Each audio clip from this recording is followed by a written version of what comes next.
Free lawyers සංවිධානයෙන් අපිට හැකියාව ලැබුණා පළවෙනි වැඩිමුරේ පත්තු කරන්න. භාණ්ඩාගාරයේ හොරකම්. ඩොලර් මිලියන 2.5ක් භාණ්ඩාගාරයෙන් හොරකම් කරලා තියෙනවා. ඊට වඩා මොකද්ද? මේ ආණ්ඩුව පත් වෙන්න කලින් කිව්වේ මොකද්ද? පොඩි පොඩි හොරකම් කරන් ඇමතිවරු අර മന്ത്രിවරු හොරකම් කරපු ඒවා කිව්වේ. නමුත් අපිට පුළුවන් වුණා මේ ආණ්ඩුවේ භාණ්ඩාගාරයෙන් ඩොලර් මිලියන 2.5ක් නැති වෙච්ච එක ගැන කියන්න අද වෙනකම් ජනාධිපති අනුර කුමාර දිසානායකට ඒකට උත්තරයක් දෙන්න බැරි වෙලා තියෙනවා. සාමාන්‍යයෙන් ඔබතුමාලා දන්නවා පාර්ලිමේන්තුවට මාසයකට දෙසරයක් තුන්සරයක් එනවා. ඇවිල්ලා යාට ඕන විදිහට කතා කරලා යනවා. යාට තියෙන ගරුත්වය නිසා එහෙම නැත්නම් ජනාධිපතිකමට තියෙන ගරුත්වය නිසා විපක්ෂයේ මැති ඇමතිවරු සද්ද නැතුව ඉන්නවා. කතා කරන්නේ නැහැ වැඩිය. නැත්නම් ඒ කියන කතාවලට මම කියන්නේ කරන්න ඕන දේ මොකද්ද කියන්නේ. ඇවිල්ලා එතනත් ඇවිල්ලා බොරු කියනවා. මේ බොරු කීමේ සීමාවක් නැහැ. එතකොට බලන්න මිත්‍රවරුනි භාණ්ඩාගාරයේ සල්ලි වලට ගැහුවා.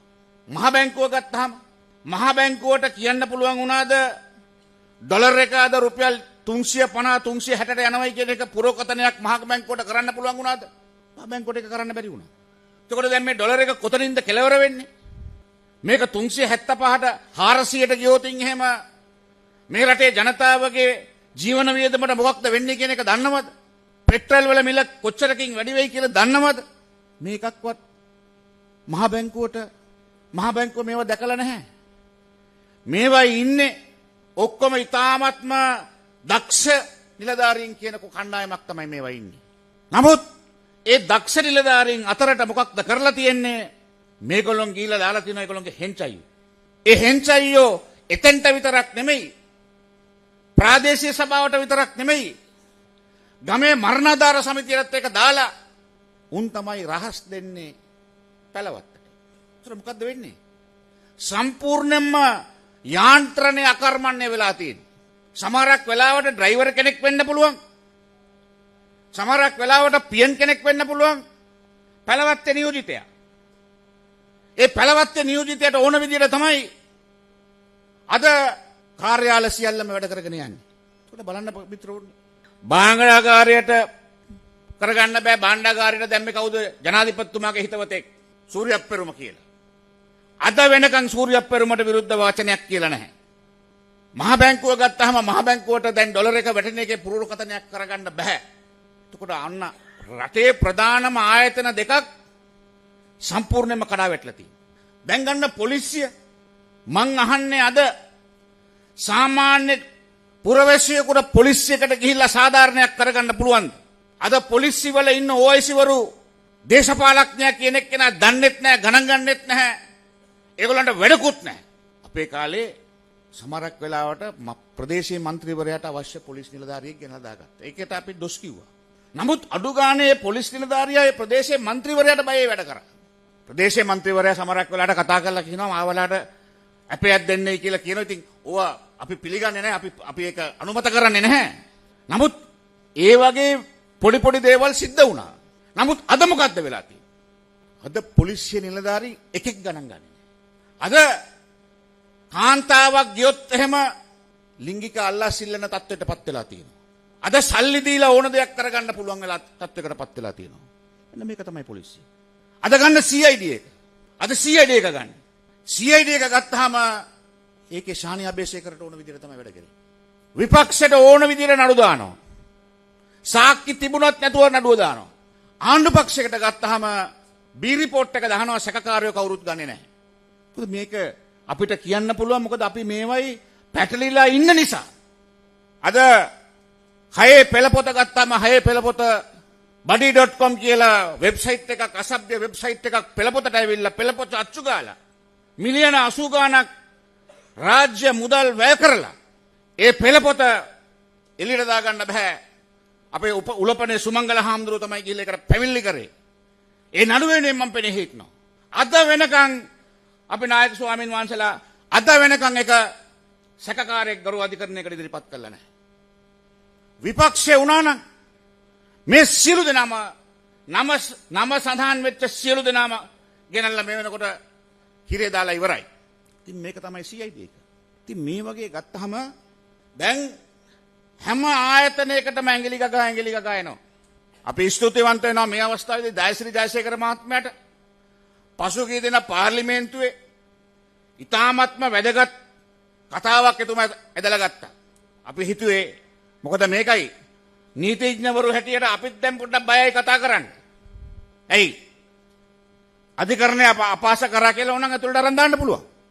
එතකොට දයශ්‍රී ජයසේකර මහත්මයාගේ කතාවේ මම මේ කියන්න හදන්නේ මොකද්ද? ජනාධිපති අරුණ කුමාර දිසානායක මැයි මාසේ 1 වෙනිදා අධිකරණ ශේෂ්ත්‍රයට කරන්න පුළුවන් උපරිම හානිය කරා අධිකරණයේ අපහාස කිරීම සම්බන්ධයෙන්. ජනාධිපතිතුමා කොහොමද කියන්නේ මේ මාසේ 25 වෙනිදා එන නඩු තීන්දුව මොකද්ද කියන්නේ? බලපෑමක් නෙමෙයිද?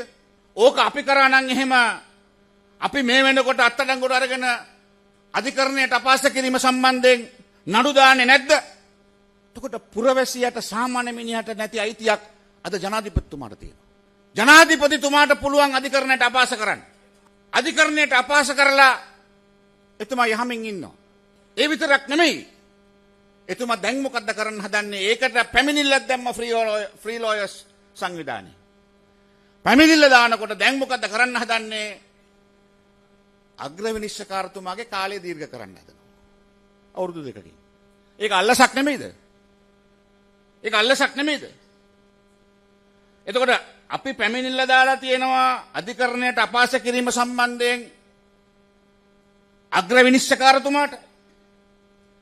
අග්‍ර විනිශ්චයකාරතුමාගේ කාලය අවසන් වෙනවා තව මාස 6කින් 7කින්. ජනාධිපතිතුමා මොකක්ද කරන්නේ? පාර්ලිමේන්තුවේ පාවිච්චි කරලා කියනවා අපි මෙයාගේ කාලේ දැන් අවුරුදු 2කින් වැඩි කරමු කියලා. මේක සාධාරණද? එතකොට බලන්න මිත්‍රවරුනි, හමුදාවේ නිලධාරීන් 10 ගාණක් ඉන්නවා 55 රිටයර් වෙලා ගෙදර යන්න ඕන. හොඳට වැඩ කරන්න පුළුවන් කාලේ. අවුරුදු 55යි. දොස්තරවරු ඉන්නවා, ඉතාමත්ම දක්ෂ දොස්තරවරු ඉන්නවා 60 දී රිටයර් වෙලා යන්න ඕනේ. මේ විනිශ්චයකාරවරුන්ට කොහොමත් ව්‍යවස්ථාවෙන් සුවිශේෂ තැනක් දීලා තියෙනවා. අභියාචනා අධිකරණයේ විනිශ්චයකාරවරයෙකුට 63 වෙනකන් ඉන්න පුළුවන්. ශ්‍රේෂ්ඨ අධිකරණයේ විනිශ්චයකාරවරයෙකුට 65 වෙනකන් ඉන්න පුළුවන්. පුරවැසියට, සාමාන්‍ය මිනිසෙකුට, හමුදාවේ නිලධාරියට, දොස්තරවරයාට, ඉංජිනේරුවට නැති අයිතියක් දීලා තියෙන විනිශ්චයකාරවරුන්ට. නමුත් මේ අනුර කුමාර දිසානායක මොකද්ද කරන්න හදන්නේ? ඒකත් බාල්දු කරලා එතුමගේ අධිකරණයට අපහාස කිරීමේ නඩුව අහන්න අග්‍ර විනිශ්චයකාරතුමාට තව අවුරුදු 2ක් දෙන්න හදනවා. එතුමත් මගේ මිත්‍රයා. අග්‍ර විනිශ්චයකාරතුමා. හොඳ වැඩේට අපි හොඳයි කියනවා. අපිට මෙතන පෞද්ගලික ලාභ ප්‍රයෝජන අපි බලාපොරොත්තු වෙන්නේ නැහැ. මාත් එක්ක නීති විද්‍යාලේ මට වඩා එකක් උඩින් හිටියේ අපි ඔක්කොම එකට හිටියේ. හොඳ මිත්‍රයෙක්. එතුමා හොඳ වැඩ කරනකොට අපි හොඳයි කිව්වා. නමුත් යාළුකම කියලා අපිට එතුමාට සපෝට් එකක් දෙන්න විදියක් නැහැ. ඒ නිසා මිත්‍රවරුනි, අධිකරණයටත් දැන් ගාලා අධිකරණයත් විනාශ කරන්න යන්නේ. ඒකට එහෙම ගත්තාම මිත්‍රවරුනි දැන් බලන්න භාණ්ඩාගාරය, මහ බැංකුව, පොලිසිය, CID එක, අධිකරණය, රාජ්‍ය සේවය ගන්න. රාජ්‍ය සේවයට මොකද්ද වෙලා තියෙන්නේ? අද මනපෙරුම් මන්තුමා කිව්වා රාජ්‍ය සේවය කවුරුත් වැඩ කරන්නේ කියලා ඇත්ත කතාව. දැන් මම මෙතනට එනකොට හැරිලා මේ නගරය තුලින් එනකොට අද ගන්න බලන්න නගර සභාව. නගර සභාව හැම නගර සභාවක්ම ප්‍රාදේශ සභාවක්ම ජරා ජීර්ණ වෙලා තියෙන්නේ. මේගොල්ලන්ට කුණු ටිකස් කරගන්න බෑ. මේගොල්ලන්ට කුණු ටිකස් කරගන්න බෑ. නගර සභාවකින් ප්‍රාදේශ සභාවකින් මොකද්ද බලාපොරොත්තු වෙන්නේ? මහ ලොකු දෙයක් බලාපොරොත්තු වෙන්නේ කුණු ටිකස් කරගන්න. කාණු ටික සුද්ධ කරන්න. මම මගේ ගම් පළාත අහංගම ගාල්ල ખબරාදුව මේ ප්‍රදේශයේ ගියාම නගර ගන්න දෙයක් නැහැ. රජයේ සේවකයෝ වැඩ කරන්නේ නැහැ. රජයේ සේවකයෝ වැඩ කරන්නේ මොකද? රජයේ සේවකයෝ වැඩ කරොත් එහෙම රජයේ සේවකයෝ බයයි අරගෙන අපිත් අරගෙන හිරේ දායි කියලා.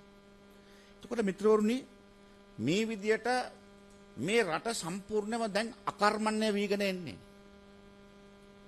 වැඩි කාලයක් යන්න නැහැ. නමුත් අපිට තියෙන්නේ එකතු වෙලා මේ කැච් එක ගන්න අපි ලෑස්ති වෙලා ඉන්න ඕනේ. ඒක තමයි අවශ්‍ය වෙලා තියෙන්නේ. අනිත් එක අද යනවා ආණ්ඩුවේ සැලැස්මක් යනවා. විපක්ෂයේ ඉන්න කට්ටිය අරගෙන කොහොමද ආණ්ඩුවක් පීටවන්නේ කියලා. ලොකු සැලැස්මක් යනවා. එතකොට ඒක යන මිනිහට දෙයියන්ගේ පිටයි. මොකද කවදාකවත් මේ ආණ්ඩුව ගොඩ ගන්න බෑ. මොකද මේ ආණ්ඩුව ගොඩ ගන්න බැරි ප්‍රධාන හේතුව තමයි මේ සියලුම අංශද්ද සම්පූර්ණයෙන් විනාශ වෙලා තියෙනවා. ඒ වගේම ඩොලර් එකේ මිල දිනෙන් දින ඉහළ යනවා. මේ ආණ්ඩුවට ඒව නවත්ත ගන්න කිසිම වැඩපිළිවෙලක් නැහැ. මම අවුරුදු ගාණක් රනිල් වික්‍රමසිංහ මහත්මයාට විරුද්ධව එක්සත් ජාතික පක්ෂය අපි වැඩ කරපු කට්ටිය. රුවන් විජේවර්ධන මගේ හොඳ මිත්‍රයා මේව දන්නවා. නමුත් හොඳ දෙයට හොඳයි කියන්න ඕන. මොනවා වුණත් කවුරුත් බාරගත්ත නැති අභියෝගයක් ගෝඨාභය රාජපක්ෂ මහත්මයා ඒ ජනාධිපතිකමෙන් අස්වැලා යනකොට බාරගත්ත රනිල් වික්‍රමසිංහ මහත්මයා අවුරුදු 2ක් ඇතුළත ඒක හැදුවා. ඩොලර් එක 370ට 80ට තිබිච්ච ඩොලර් එක ගෙනවා 270ට රුපියල් 100කින් අඩු කරා. මට මතකයි 2000 ගණන් වල චන්ද්‍රිකාගේ ආණ්ඩුවෙන් ගත්ත රනිල් වික්‍රමසිංහ මහත්මයාත් ඒත් අවුරුදු 2කට 3කට ආණ්ඩුවක් ගත්තා. ඒ කාලේ ඩොලර් එක තිබුණේ 110යි. රනිල් වික්‍රමසිංහ මහත්මයාට ඒක අඩු කරගන්න පුළුවන් වුණා රුපියල් 90ට. මෙන්න මේක තමයි දක්ෂකම. මේක තමයි දක්ෂකම. ඉතින් මම කියන්නේ මේකයි අපි සජිත් ප්‍රේමදාස මහත්මයාත් එක්ක අපි වැඩ කරලා තියෙනවා. එතුමාට විශාල අපි කැපවීමක් කරලා තියෙනවා.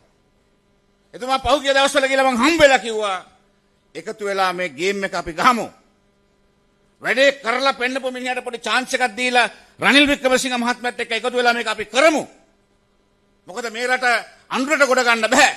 මේ ඉන්න මොළ ටික එකතු වෙලා මේ රට ගොඩ නගන්න මේ ව්‍යාපාරයට ශක්තිය වාසනාව ධෛර්ය ලැබේවා කියලා ප්‍රාර්ථනා කරමින් ඔබතුමාලට ජය වේවා කියලා පදමින් මගේ වචන සුවල්ප අවසන් කරනවා. බොහොමත්ම ස්තුතියි.